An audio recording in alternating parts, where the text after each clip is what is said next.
Hello students, good morning. Once again I welcome you in the today's science class. But last time our topic that is the tools for seed sowing. Now we start our next topic that is the methods of seed sowing. मतलब seed sowing का mean समझ रहे हैं आप, जो agriculture farm के अंदर soil में हम सीड को डालते हैं वो प्रोसेस कहलाता है सीड सोविंग। अब सीड सोविंग करने के अलग अलग प्रोसेस होते हैं, उसमें फर्स्ट नंबर मेथड आ रहा है आपके पास में, that is the broadcasting. Please look, first that is the broadcasting, second number by seed drill, by seed drill, और नेक्स्ट नंबर होगा that is the transplantation, that is transplantation. एक एक point पे हम बात करते हैं बेटा। फर्स्ट नंबर पॉइंट है आपका बाय यूजिंग द ब्रॉडकास्टिंग। क्या होता है देखो, ब्रॉडकास्टिंग का मतलब scattering of seed randomly in the field. इसका मीन्स हम क्या कहेंगे, scattering of seed, scattering of seeds. मतलब क्या होता है कि आगे की तरफ तो जो प्लग से प्लगिंग की जाती है और पीछे की तरफ कोई भी एक व्यक्ति सीड्स को एग्रीकल्चर फील्ड की सोइल के अंदर रैंडमली थ्रोइंग करता जाता है, वो प्रोसेस कहलाता है broadcasting. It is done by hand और by using the mechanical broadcaster. इसके लिए या तो एक कंटेनर के अंदर हमने सीड ले लिए और उसको एग्रीकल्चर फील्ड की सोइल के अंदर हम डालते जा रहे हैं, ओके। और एक तरीका होता है दैट इज द एक मैकेनिकल ब्रॉडकास्टर आता है, उससे भी ऐसा हो सकता है। नेक्स्ट नंबर बात कर रहे हैं बेटा about the seed drill. Seed drill क्या होता है सुनिए। अगर आपने कभी देखा हो तो जो ट्रैक्टर होता है उसके बैक साइड पर एक ऐसी रेक्टेंगुलर स्ट्रक्चर बनी होती है और उसके साइडों पर यहाँ पर फनल की शेप की बहुत सारी स्ट्रक्चर्स जुड़ी होती हैं और उन स्ट्रक्चर्स के अंदर सीड भर दिया जाता है। बहुत सारे सीड्स भर दिए जाते हैं इनके अंदर और ये इससे कनेक्टेड होते हैं। और जैसे ही मतलब जो है ये ट्रैक्टर के पीछे जोड़ करके इसको मूविंग करवाया जाता है तो यहाँ पर जो अलग अलग तरह की जो क्यारियां बनी होती है उनके अंदर एक प्रॉपर गैप से, प्रॉपर इंटरवल से, अलग अलग डिस्टेंस पर, प्रॉपर डेप्थ पर सीड्स अरेंज हो जाते हैं।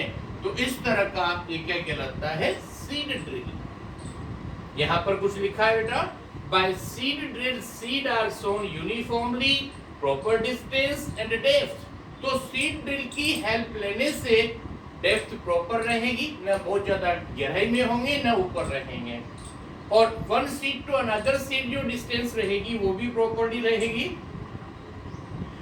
This help the plant to obtain proper nutrition। तो इसकी वजह से क्या है कि सीड्स में आपस में कंपटीशन नहीं होगा फूड, स्पेस और सनलाइट के लिए, और उनको बर्ड्स भी मतलब वेस्ट नहीं करेंगे and save the time and labour. तो टाइम और लेबर की भी बचत होती है। और अब हम बात कर रहे हैं बेटा that is the last point, transplantation. ध्यान से देखिए बेटा, ट्रांसप्लांटेशन, प्लांटेशन मतलब होता है प्लांट्स और ट्रांस मतलब कि ट्रांसफर, ट्रांसफर मतलब होता है एक जगह से दूसरी जगह ट्रांसफर कर दिया जाए। यहाँ पर लिखा है बेटा, seeds of some plant like the paddy और rice can not be directly sown into the field. Their seeds are first grown in the nursery till the seedling stage, then healthy seedling are then selected from the nursery beds and transplanted to the main field। बात को ध्यान से सुनना। इसका एक example है अपने पास में, दैट इज राइस। और भी बहुत सारे होते हैं उनको क्या किया जाता है कि जो भी आपके पास सीड्स अवेलेबल होते हैं ना, उनको पहले नर्सरी के अंदर सीड्स डाल करके और उनको सीडलिंग में कन्वर्ट होने दिया जाता है। Seedling means you know, growing from a baby plant from the seed, that is known as the seedling। तो ये क्या हो गया आपके पास में, that is the nursery। ये एक प्लॉट है आपके पास, plot for growing seeds, for growing seedling। ये इतनी बात समझ में आ गई। अब यहाँ पर से जो भी आपको बेबी प्लांट्स प्रोड्यूस होंगे, यहाँ पर हमको रेगुलर वाटर, सनलाइट और जो भी कुछ है वो सब हम देंगे, और इसमें से जो हेल्दी प्लांट्स होंगे, बेबी प्लांट्स, उनको हम मेन फील्ड के अंदर अरेंज करेंगे। ये आपका मेन फील्ड है और वहां पर प्रॉपर स्पेस, प्रॉपर डेप्थ, वहां पर इन सीडलिंग को हम अरेंज करेंगे। तो यहाँ पर देखो, सीडलिंग का ट्रांसफर मेन फील्ड में कराना अपन ने, ये प्रोसेस कहलाता है ट्रांसप्लांटेशन। ठीक है बात। ये टोमेटो, ब्रिंजल वगैरह जो होते हैं उनमें भी इसी तरह का सिस्टम होता है और ये कहलाता है ट्रांसप्लांटेशन। ओके, और इसमें कुछ फोटोग्राफ्स भी दिए हुए हैं। Transplantation of the seedling of a paddy. Paddy का मतलब राइस से ही होता है, रॉ फॉर्म होती है, मतलब उसके ऊपर कोई कवरेज होता है राइस के ऊपर, तो उसको पेडी नाम दे दिया जाता है। ये बात तो रही अपने पास में methods of the sowing seed, और उसके बाद एक नया टॉपिक आ रहा है बेटा, that is about the irrigation. Irrigation means क्या होता है, देखिए आप, ये पूरी बात समझ में आ गई। Now our next topic, that is the irrigation, or irrigation means supply of water to the crop plant, that is known as the irrigation। यहाँ पर ध्यान से देखना, what do you mean by the irrigation?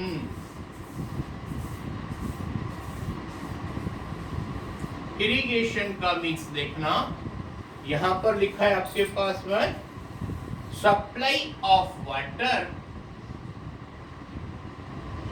Supply of water to crop,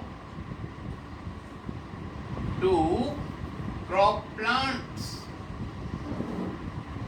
at the different interval of time, at the different interval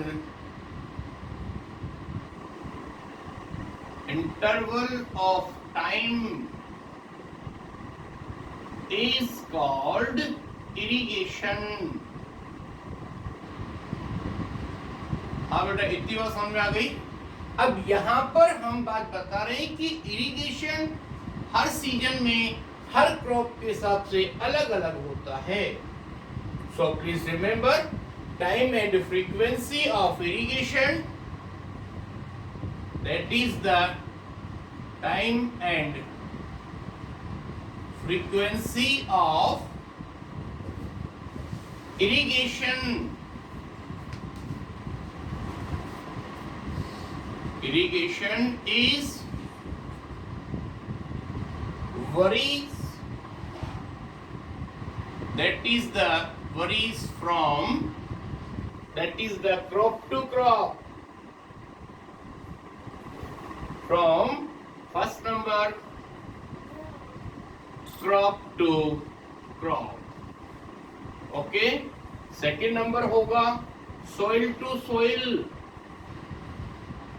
soil to soil, और third number होगा आपका season two season, season two season. अब ध्यान से सुनना, कितने time irrigation करना है, फ्रीक्वेंसी मतलब कि क्या कंडीशंस है, आपके पास क्रॉप कैसी है उस बात का फर्क पड़ेगा। दूसरा, उस एग्रीकल्चर फील्ड में सॉइल कैसी है, सैंडी सॉइल है, लोमी सॉइल है, या सैंडी सॉइल, लोमी सॉइल और क्ले सॉइल। इसके अलावा इस बात का फर्क पड़ेगा कि सीजन कैसा है, मानसून सीजन है या विंटर सीजन है। क्रॉप टू क्रॉप की बात करें कि क्रॉप का मतलब क्या हो गया आपके पास, हमने शायद पढ़ा हो इसमें रबी या खरीफ। इधर अपन इसकी बात करें तो यहां पर हो जाएगा सैंडी सॉइल, लोमी सॉइल और दैट इज क्ले सॉइल। और इधर इसकी बात करेंगे तो ये होगा आपके पास that is the monsoon season. Monsoon season के अलावा होता है आपके पास विंटर सीजन। तो ऐसी कंडीशंस का फर्क पड़ता है कि किस टाइम पर कितना इरिगेशन किया जाए। Some crops are require more water like the rice, standing water. Yes, ध्यान से सुनना बेटा, एक स्पेशल बात बता रहा हूं, फोटोग्राफ भी दिया है, आपने देखा भी होगा। जो राइस की फार्मिंग होती है ना, तो पहले ट्रांसप्लांटेशन के लिए राइस के सीड को एक स्मॉल प्लांट में, स्मॉल प्लॉट के अंदर सीडलिंग के लिए डाल दिया जाता है। वहां से फिर जो special type of healthy plants होते हैं उनको मेन फील्ड को पूरा वाटर से फिलअप करके और उसमें पूरे प्लांट को सेटअप किया जाता है।